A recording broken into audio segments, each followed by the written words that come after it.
महाशिवरात्रि भगवान शिव का सबसे प्रमुख त्योहार है, जो फाल्गुन मास में कृष्ण चतुर्दशी के दिन मनाया जाता है। इस दिन सभी शिव भक्त उपवास रखते हैं व प्रातःकाल जल्दी उठकर मंदिर जाते हैं। इस दिन के महत्व को देखते हुए आज हम आपके इस दिन घटित हुई पौराणिक कथाओं के बारे में बताएंगे।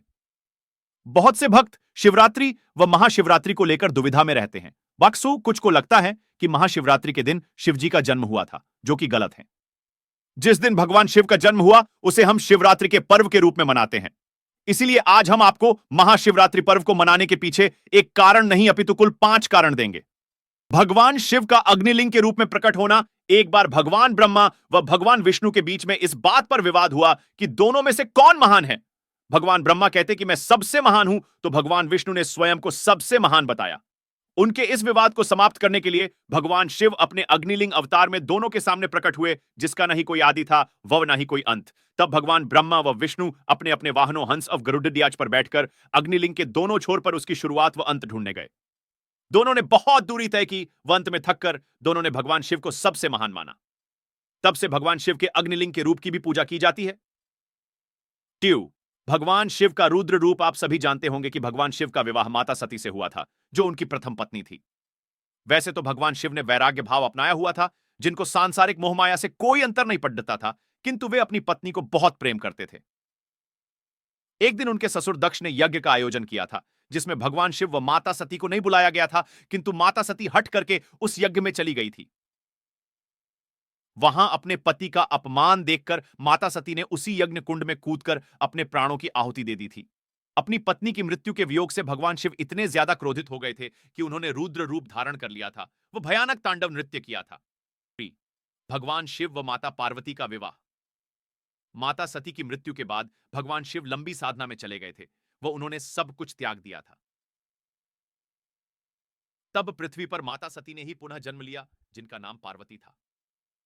जब भगवान शिव को यह बात पता चली तो उन्होंने माता पार्वती से इसी दिन विवाह रचाया था। महाशिवरात्रि पर्व मनाने के पीछे की मुख्य कथा यही है, क्योंकि इसी दिन भगवान शिव के जीवन में फिर से खुशियां आई थी।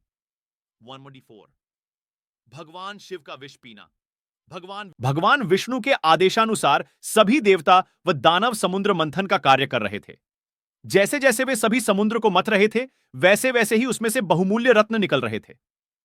पर कहते हैं ना कि हर अच्छी चीज बुरी चीज के बिना संभव नहीं। सभी का मुख्य उद्देश्य समुद्र मंथन से अमृत निकालना था, किंतु अमृत के निकलने से पहले समुद्र से अथाह मात्रा में विष निकला, जो कि पूरी सृष्टि को नष्ट कर सकता था।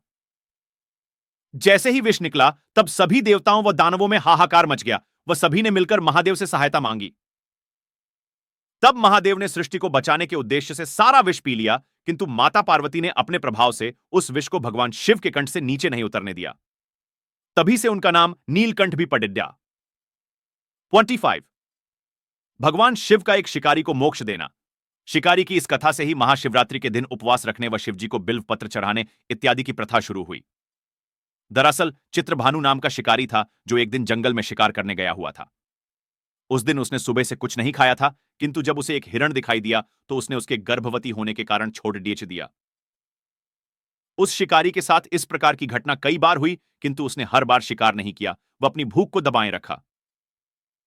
यह देखकर भगवान शिव अत्यंत प्रसन्न हो गए व साथ ही उस दिन महाशिवरात्रि का भी दिन था। इसलिए भगवान शिव उसके सामने प्रकट हुए व उस शिकारी को मोक्ष प्रदान किया। ऐसे ही एजुकेशनल वीडियो के लिए कृपया इस चैनल को लाइक, शेयर और सब्सक्राइब करें। धन्यवाद।